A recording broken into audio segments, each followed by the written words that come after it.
आज हम आपको सुबह सुबह एक बहुत ही सीरियस कंसर्न के साथ बुलाए हैं, क्योंकि अक्सर ये होता है कि विश्वविद्यालय के चुनाव विश्वविद्यालय तक ही सीमित रहते हैं। छोटी मोटी जो है छात्र संगठनों के बीच आपसी झड़प, बहसबाजी, वाद विवाद, ऐसी चीज़ें होती रहती हैं। लेकिन पिछले कुछ दिनों में जो सीन दिल्ली विश्वविद्यालय में देखने को मिला है वो बहुत ही गंभीर है। और जैसा कि हमारे राष्ट्रीय अध्यक्ष ने कहा कि दिल्ली विश्वविद्यालय देश का एक ऐसा प्रतिष्ठित विश्वविद्यालय है जहां पर सिर्फ देश के ही नहीं, दूसरे देश के भी विद्यार्थी पढ़ने के लिए आते हैं। और आज बार बार जो है बीजेपी कहती है कि ये डिजिटल इंडिया है, तो इस तकनीकी क्रांति के दौर में कहीं की बात कहीं तक पहुंचती है। और जिस तरह से सोशल मीडिया पर वायलेंस के वीडियो वायरल हो रहे हैं, स्वाभाविक है कि जो बच्चे फर्स्ट ईयर में यहाँ पढ़ने के लिए आए हैं या जो थर्ड ईयर से में हैं यहाँ पढ़ रहे हैं, उन सब के परिवारों को चिंता होगी। तो इस संबंध में हम आपसे कुछ बातें रखना चाहते हैं। सबसे अव्वल तो ये आप लोगों ने सुना होगा, भगत सिंह ने कहा है कि बम और पिस्तौल कभी इनकलाब नहीं लाते, मतलब बम और पिस्तौल से बदलाव रोका भी नहीं जा सकता है। ये जो दिल्ली विश्वविद्यालय का चुनाव हो रहा है, इसकी सबसे बड़ी खास बात यह है कि ऐसा शायद पहली बार हो रहा है कि थर्ड ईयर के स्टूडेंट भी फर्स्ट टाइम वोटर हैं और फर्स्ट ईयर के स्टूडेंट तो फर्स्ट टाइम वोटर हैं ही। ऐसे सिचुएशन में जिस तरीके से शासन प्रशासन के द्वारा एक खास संगठन को, एक खास तरह की विचारधारा को पोषित करने वाले लोगों को जो एक पावर का मिसयूज करके प्रोटेक्शन दे रही है, तो कहीं ना कहीं जिनके अंदर हिंसा की प्रवृत्ति है, गुंडागर्दी की प्रवृत्ति है, उनको बल मिल रहा है। और वो लगातार जो एक गौरवशाली चीज़ है भारत में, 750 से ज़्यादा पब्लिक यूनिवर्सिटी है, गिने चुने विश्वविद्यालय में चुनाव होते हैं, उसमें से दिल्ली विश्वविद्यालय एक है। और ये छात्रों के लिए, विद्यार्थियों के लिए एक अहम वक्त है जब आप अपनी लोकतांत्रिक अधिकारों को समझते हैं, सीखते हैं, उसका इस्तेमाल करते हैं और एक जिम्मेदार नागरिक बनने की प्रक्रिया में यह महत्वपूर्ण भूमिका निभाता है। ऐसे में इस पूरी की पूरी प्रक्रिया को डिस्टर्ब क्यों किया जा रहा है, यह हमको समझना चाहिए। मैं आपकी सूचना के लिए कुछ चीज़ें यहाँ बता देना चाहता हूँ। जैसा कि अध्यक्ष जी ने बताया कि 3 साल के बाद चुनाव हो रहे हैं और आपने देखा कि कोरोना में सब ने अपनों को खोया। कोरोना जो है एक गंभीर चुनौती थी, लेकिन कोरोना जो है कब महामारी है और कब बहाना है, ये सरकार अपने तरीके से तय करती है। तमाम तरह के जो है चुनाव हुए देश में, लेकिन विश्वविद्यालयों के चुनाव को रोक दिया गया। खैर, अब जब चुनाव हो रहे हैं, ये एक स्वागत योग्य कदम था और इसका हमने NSUI की तरफ से स्वागत भी किया। लेकिन जब से यह प्रक्रिया शुरू हुई है, इनकी कुछ चीज़ों पर अगर आप गौर करेंगे, सबसे पहले तो नॉमिनेशन और इलेक्शन का एक नोटिफिकेशन विश्वविद्यालय प्रशासन के द्वारा जारी किया गया, जिसमें कहा गया कि 12 तारीख को नॉमिनेशन होगा। और आप सब लोगों ने देखा होगा कि फिर एक और नोटिस आई और नॉमिनेशन का डेट जो है वो 12 से 14 कर दिया गया। यह जो नोटिफिकेशन आया, इसमें एक और चीज़ पे हम आपका ध्यान आकर्षित करना चाहते हैं कि कोरोना के आधार पर इस बार दिल्ली विश्वविद्यालय में जो लोग चुनाव लड़ रहे हैं, उनको 2 साल का एज रिलैक्सेशन दिया गया, 3 साल का। और ये जो रिलैक्सेशन है, ये रिलैक्सेशन एक खास संगठन को फायदा पहुंचाने के लिए दिया गया। क्यों? क्योंकि विश्वविद्यालय के जो और स्टेक होल्डर्स हैं, चाहे वो कर्मचारी हों, चाहे वो टीचर हों, चाहे स्टूडेंट्स हों, उनके बीच में इस बात को लेकर के कोई जानकारी नहीं थी। मतलब बहुत ही आर्बिट्रेरी तरीके से जो है यह नोटिस लाया गया। खैर, अगर विद्यार्थियों को कोई भी लाभ मिल रहा है तो हम उसका स्वागत करते हैं। उसके बाद हमने क्या देखा कि ABVP कुछ भी करे, उसको खुली छूट है।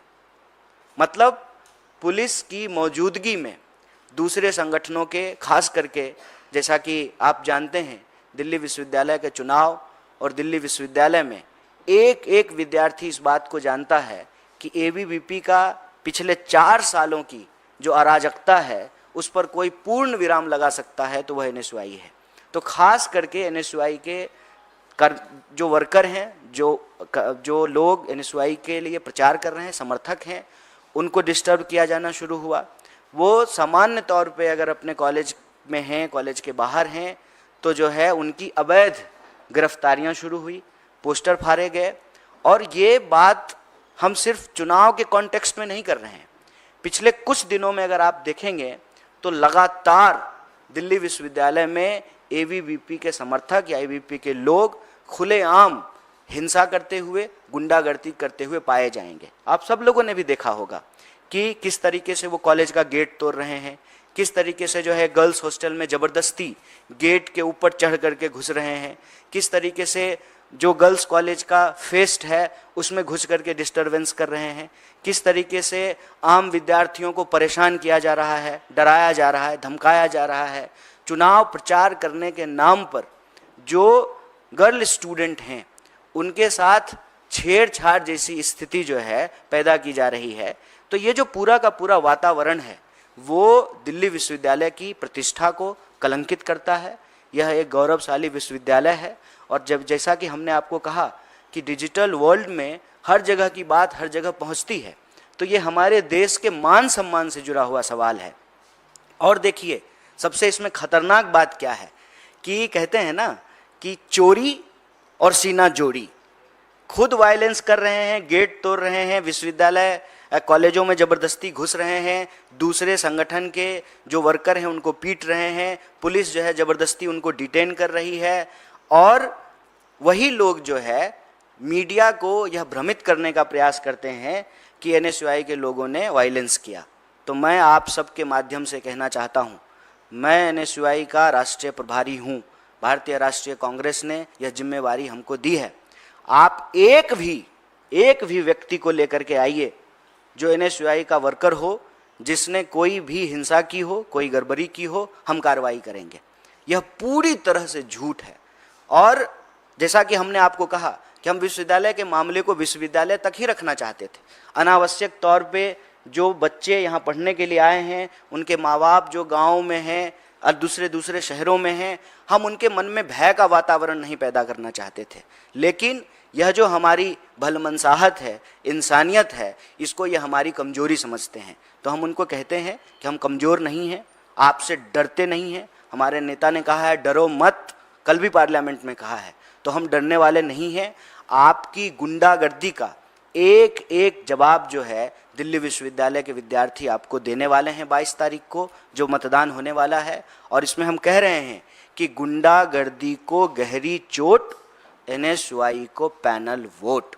पूरा जो हमारा पैनल है 4165, पूरे पैनल को हर कॉलेज में, हर वर्ग, हर क्षेत्र, हर समुदाय, हर लिंग के लोग जो है वो समर्थन कर रहे हैं। और यही वजह है कि सब कुछ होने के बावजूद, धन दौलत, गोला बारूद, सरकार, शासन, प्रशासन, सब कुछ होने के बाद और दुनिया का सबसे बड़ा संगठन होने का दावा करने के बाद भी जो है उनको हार से डर लग रहा है।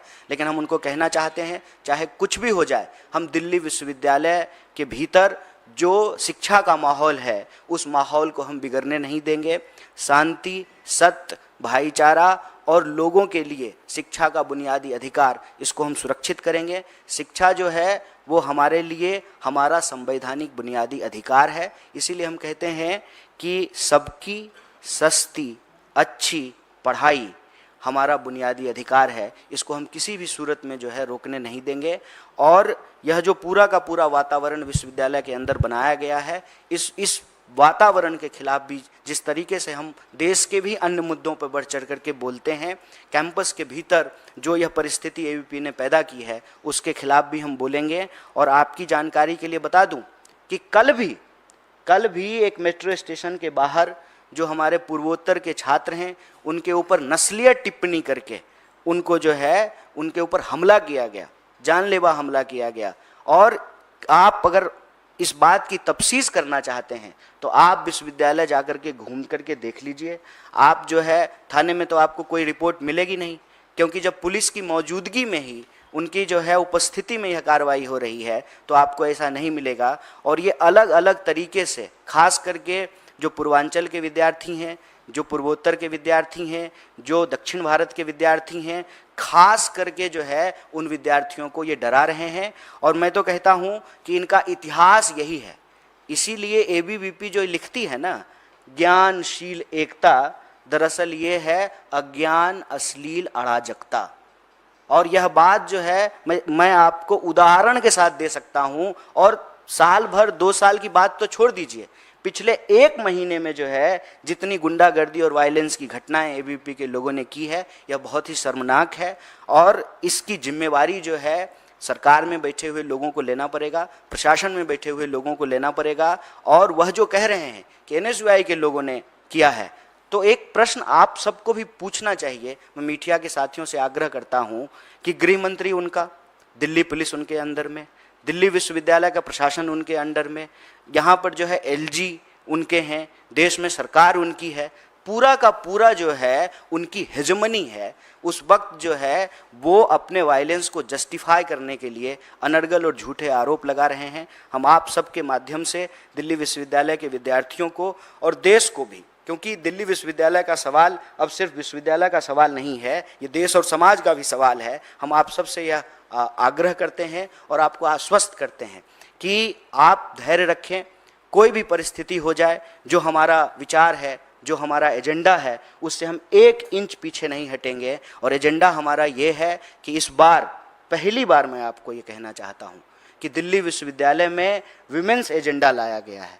और उस एजेंडे की सबसे खास बात यह है कि महीने के 2 दिन, कम से कम 2 दिन जो मेंस्ट्रुअल लीव की बात की जा रही है, और इसको लेकर के दिल्ली विश्वविद्यालय की लड़कियों ने जिस तरीके से रिस्पॉन्ड किया है। खास बात यह है कि जब हमारे कैंपेनर कैंपेनिंग कर रहे हैं तो महिला शिक्षिका आकर के कहती हैं कि हमारे लिए तुम लोग क्यों नहीं कर रहे हो। तो जिस तरीके से समर्थन मिल रहा है हमारा स्टूडेंट सेंट्रिक एजेंडा को, जिस तरीके से कॉलेज के भीतर जो एनएसयूआई से जुड़े हुए लोग नहीं हैं, रेगुलर स्टूडेंट हैं, पढ़ने वाले विद्यार्थी हैं, जो क्लास करते हैं, लाइब्रेरी जाते हैं, घर से आते हैं, वापस घर को जाते हैं, वो तमाम विद्यार्थियों का एक व्यापक सपोर्ट मिल रहा है। क्योंकि हमारा जो एजेंडा है उसमें हम राजनीति नहीं खेल रहे हैं। हमारे लिए ये नहीं है कि दिल्ली विश्वविद्यालय का चुनाव जीतें और तुरंत से जो है भाजपा में मंत्री बनने का जो है विकल्प खुला हुआ है। जो सरकार में होते हैं उनके प्रति यह आकर्षण स्वाभाविक है, लेकिन हम तो विपक्ष में बैठे हुए हैं और लगातार इस देश के मुद्दों पर बात कर रहे हैं। और आप हमारे पैनल को भी देखिए, हमारा पैनल साधारण किसान बैकग्राउंड के बच्चे हैं जो स्कॉलरशिप से पढ़ करके दिल्ली विश्वविद्यालय में पढ़ने के लिए आए हैं। और हमारा जो पॉजिटिव एजेंडा है, जो पॉजिटिव वाइब है, उससे व्यापक तरीके से विद्यार्थी भी जुड़ रहे हैं और विद्यार्थियों की सेवा करने वाले लोग भी जुड़ रहे हैं। और हमारा जो पैनल है उसमें एक लड़की के पिताजी जो है वो आर्मी में थे, माताजी उनकी जो है किसान हैं, तो वो समझते हैं कि सेवा का क्या मतलब होता है। इसीलिए हमने कहा कि चाहे देश में कोई भी इश्यूज हो, मणिपुर की अगर आप बात करें तब भी ये चुप रहे, महिला पहलवानों की बात करें तब भी ये चुप रहे, विश्वविद्यालय का बजट कट किया गया तब भी ये चुप रहे, हर साल जो डूसू का बजट था उसका क्या हुआ, दिल्ली विश्वविद्यालय ने उस बजट को क्या किया, उस पर भी ये चुप हैं। और जब चुनाव नज़दीक आ गया है, इनको लगता है कि हम हार जाएंगे और सरकार में जो बैठे हुए लोग हैं उनके सामने एबीवीपी के जो नेता हैं उनकी इज्जत जो है वो दांव पे लगी हुई है। तो जो उनका असली कैरेक्टर है ना, कहते हैं ना कि परीक्षा के वक्त लोगों का असली चरित्र बाहर निकल जाता है, तो ये जो ज्ञानशील एकता का दावा करने वाले हैं उनकी अज्ञानता, अश्लीलता और अराजकता सामने आ गई है। क्यों? क्योंकि उनके सामने एक डेमोक्रेटिक पैनल है, जो पैनल इस बात को सुनिश्चित करने की कोशिश कर रहा है कि चुनाव का परिणाम चाहे जो भी हो, हम विद्यार्थियों के लिए जैसे सतत लड़ते रहे हैं हम आगे भी लड़ते रहेंगे। और आप लोगों के नोटिस के लिए बताना चाहता हूँ, जब पहलवान आंदोलन हो रहा था ठीक उसके बगल में जो नॉर्थ ईस्ट के स्टूडेंट थे वो बगल में बैठे हुए थे और उनके ऊपर किसी का ध्यान नहीं जा रहा था। लेकिन विद्यार्थी लगातार इस देश में होने वाले किसी अन्याय को लेकर के जितनी उनकी क्षमता है वो आवाज़ को उठाते हैं। वो कहानी आप सब लोगों ने सुना है कि एक कोयल जो है अपने चोंच में पानी लेकर के आग बुझाने की कोशिश कर रही है, किसी का ध्यान आकर्षित नहीं हुआ और उस किसान आंदोलन में जो हमारा पैनल के कैंडिडेट हैं वो बढ़ चढ़कर हिस्सा लेते थे, पहलवान आंदोलन में बढ़ चढ़कर के हिस्सा लेते थे, और उन्होंने ये देखा कि मणिपुर के लोगों के साथ किस तरह से अत्याचार होता है। फिर एनएसयूआई ने उसको सवाल बनाया, और ये दुखद भी है और आश्चर्यजनक भी कि जब तक वो एक विचलित करने वाला वीडियो नहीं आया तब तक देश और दुनिया का ध्यान मणिपुर पे आकर्षित नहीं हुआ। तो ये सब सवाल उठाने के चलते जानबूझ करके, खास करके जो पूर्वोत्तर का समर्थन, पूर्वांचल का समर्थन मिल रहा है, जो नॉर्थ ईस्ट के स्टूडेंट हैं, उत्तर पूर्व के विद्यार्थी जो उनका समर्थन मिल रहा है, साउथ के जो संगठन है, मैं आपकी जानकारी के लिए बता दूं, जो मैत्रेयी ऑर्गेनाइजेशन है केरला का, उसका जिस तरीके से समर्थन मिल रहा है, तो एबीपी कहीं ना कहीं घबराई हुई है और जो हमारा पॉजिटिव एजेंडा है, मैं बार बार कह रहा हूँ, उसको डिरेल करने की कोशिश कर रही है। तो हम बार बार कहते हैं कि वो सब कुछ, तमाम कुछ लगा लें, पूरी ताकत लगा लें। एक तरफ शासन और प्रशासन है, सरकार है, और दूसरी तरफ विद्यार्थी हैं, और विद्यार्थियों का यह प्रथम धर्म है कि वो शिक्षा के बुनियादी अधिकार की रक्षा करें, और सरकार का भी यह कर्तव्य है कि वह शिक्षा देने का काम करे। अगर इसमें कोई बाधा उत्पन्न की जा रही है तो उसके खिलाफ हम मुखरता से लड़ रहे हैं, लड़ेंगे, क्योंकि हमारा यह मानना है कि अगर जेएनयू में 10 रुपये में लोग पढ़ सकते हैं तो उसी पढ़ाई के लिए दिल्ली विश्वविद्यालय में 70,000 रुपया क्यों लिया जा रहा है? शिक्षा जब हमारा बुनियादी अधिकार है तो वह बुनियादी अधिकार हमसे क्यों छीना जा रहा है? जब प्रगति की, विकास के बड़े बड़े प्रचार किए जा रहे हैं तो उस प्रचार में हम विद्यार्थियों का भविष्य कहाँ है? इस देश के नौजवानों का भविष्य कहाँ है? जब सबसे प्रतिष्ठित विश्वविद्यालय में, देश की राजधानी में, जहां पूरा का पूरा शासन प्रशासन बैठा हुआ है, उसके नाक के नीचे दिन दहाड़े विद्यार्थियों के साथ अगर हिंसा हो रही है तो यह बड़ा ही शर्मनाक है। और इसी बात को आप लोगों के संज्ञान में लाने हेतु, और जो लोग आपके माध्यम से देश के लोग इसको देख रहे हैं, उनके संज्ञान में लाने के लिए यह प्रेस कॉन्फ्रेंस किए हैं। और हम विद्यार्थियों को भी और अभिभावकों को भी यह आश्वस्त करते हैं कि सब कुछ होने के बावजूद, पूरा का पूरा ताकत लगाने के बावजूद, जो हमने कहा कि भगत सिंह ने कहा है कि बम और पिस्तौल इनकलाब नहीं लाता, तो बम और पिस्तौल जो है वो बदलाव को रोक भी नहीं सकता है। दिल्ली विश्वविद्यालय एक नई करवट ले रहा है और शांतिपूर्ण तरीके से, सौहार्दपूर्ण तरीके से सबकी सुरक्षा को सुनिश्चित करते हुए, चाहे वो महिला हो या पुरुष हो, चाहे वो पूर्वांचल के स्टूडेंट हों या नॉर्थ ईस्ट के स्टूडेंट हों, साउथ के हों, भारत के किसी भी इलाके से आए हुए जो विद्यार्थी हैं, उनको कोई नुकसान नहीं पहुंचने देंगे। और एनएसयूआई का एक एक कार्यकर्ता आखिरी दम तक विश्वविद्यालय का माहौल ठीक बना करके रखेगा। और हम पूरी ईमानदारी से जिस तरीके से स्टूडेंट्स एजेंडा बनाए हैं, स्टूडेंट्स से फीडबैक लेकर के बनाए हैं, महिलाओं से फीडबैक लेकर के बनाए हैं, इस पॉजिटिव वाइब के साथ, इस पॉजिटिव एजेंडे के साथ हम चुनाव में जाएंगे। और हमको पूरा भरोसा है कि आगामी 22 तारीख को, यानी कल, जो हमारा पैनल है किसानों का, जवानों का और इस देश में संविधान के जो मूल्य हैं उसको रक्षा करने का, यह पैनल जरूर जीतेगा। इसीलिए हमने कहा है कि ये पैनल है जय जवान का, जय किसान का, जय संविधान का। और जो हमारा पैनल नंबर है 4165, ये विक्ट्री होगी, और ये विक्ट्री होगी ये स्टूडेंट्स की, और ये हार होगी सरकार की अराजकता की। यही बात मैं आप सबसे साझा करना चाहता था। आप सब लोग बिल्कुल शॉर्ट नोटिस पे यहाँ आए और सुबह सुबह आए, पार्लियामेंट भी चल रहा है, फिर भी आपने जो है विद्यार्थियों के एजेंडे को, दिल्ली विश्वविद्यालय के एजेंडे को महत्वपूर्ण समझा। इसके लिए हम आपका शुक्रिया अदा करते हैं। बहुत बहुत शुक्रिया, धन्यवाद।